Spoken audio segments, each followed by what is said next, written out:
So, sa sobrang lakas ng hangin, nawawala na yung bangs ko. Lumilipad. O ba? Lumilipad yung bangs ko sa labas. Wala lang, share ko lang. Sorry.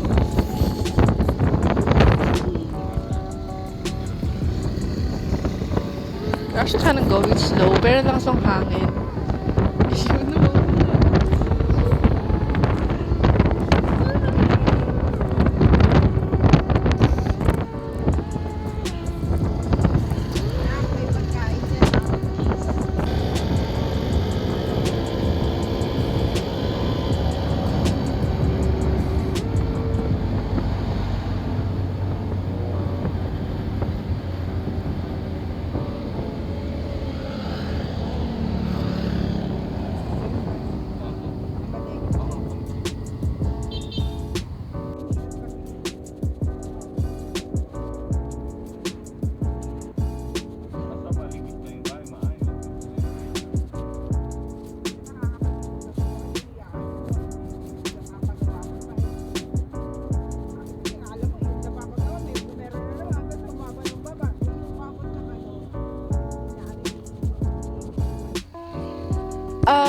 Hello. So, time check. It's 2:10.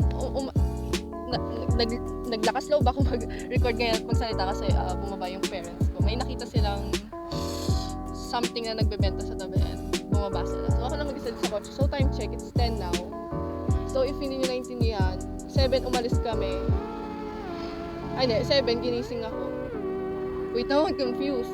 Tapos siguro mga 1 hour drive. Tapos naligo pa ako. Naligo sa mga 9. Malayo-layo din naman ang Tagaytay, so mga 1 hour drive yan. And sa sobrang lakas ng hangin, kasi nagdadrive si daddy, nakabukas kami ng window para fresh air daw. Hindi kinaya ng bangs ko. Hindi ako makarecord ng like, record ko sana yung parang sa gilid ko, like yung mga greenery and stuff. Ang galaw ng kotse, ang bilis, like talagang nanginginig yung hindi ma-record ng maayos. Kaya hindi ko na lang gagawin. Binibili si mami at si daddy. So, yun nga. Actually, sa Tagaytay na ba to? I think Tagaytay na to eh. Like, mga onting siguro mga 1 kilometer actually. Siguro nasa kanila kami. Kilometer? Tama ba sinabi ko? Hindi ko din alam kung anong press. Ano ba yun? Confused ako. Ang dami nangyayari. Okay. Anyway, so yun nga. Mga siguro 1 kilometer na lang actually, like talagang yun ang masasabi mong nasa Tagaytay ka. Actually, nasa Tagaytay na kami, nasa road na kami ng makakonsider mo na sa Tagaytay. Pero, yun dun talaga yung alam mo na yung from there, parang, maaalala mo na yung Sky Ranch, yung doon, yung parang ganun. Mga dun na lang onte, mga 1 kilometer na lang. So, yun lang. Ayun na, malapit naman sa Tagaytay. See you there na lang. At this point, hindi na ako makasalita kasi kaya ang daming tao. So ayan. Vloggers yan. Nagmayinig ang kamay. So, ayun yung Mayon Volcano.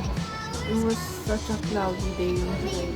Ang shady ng uno. Pero liliwanag din. Kasi ayun, mas maayos na pag-video dun sa Mayon Volcano. And then afterwards, yung mga picture ako. Yung mga picture yung magaganda. Nakikita talaga yung Mayon Volcano. Ayun, makikita mo onti. Pero, pag video malabo. So, I try to do some pictures ito. Paganda ng paganda. Like a widescreen and yan. I tried the pro filter, I think. I don't know. Basta yan, ayun, mas maganda yung pictures. Ayun, taga makikita mo yung ng volcano. Like, ayun, yan, very clear view. Like, yan. Like, lumalabas talaga yung like a smoke is like lumalabas agad sa ng volcano. And then ito, papunta kami nun sa Twin Lakes. Pero ang bona ko, nakalimutan ko mag-record. So, yan lang ako nang papunta. Pupunta pa lang sa Twin Lakes. And then dyan, after namin yan, kumain ng bulalo. So, ito naman is nakadaan na kami sa clinic. So yun nga, hindi ko na-record. So yan, bumili kami din ng toasted shoka. If I'm not wrong, yan. Toasted shoka. So, wala lang. Video ko eating na. Lakas na hangin, hindi kaya ng bangs ko. And then, yun nga. So yan, enjoy lang, kain-kain.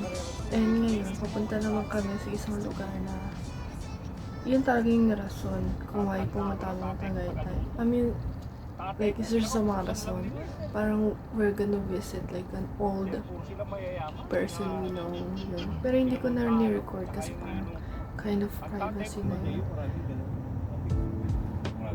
So yan, ito na, pauwi na kami. Like, nakipagkita na kami dun sa, you know, yung pinuntahan namin.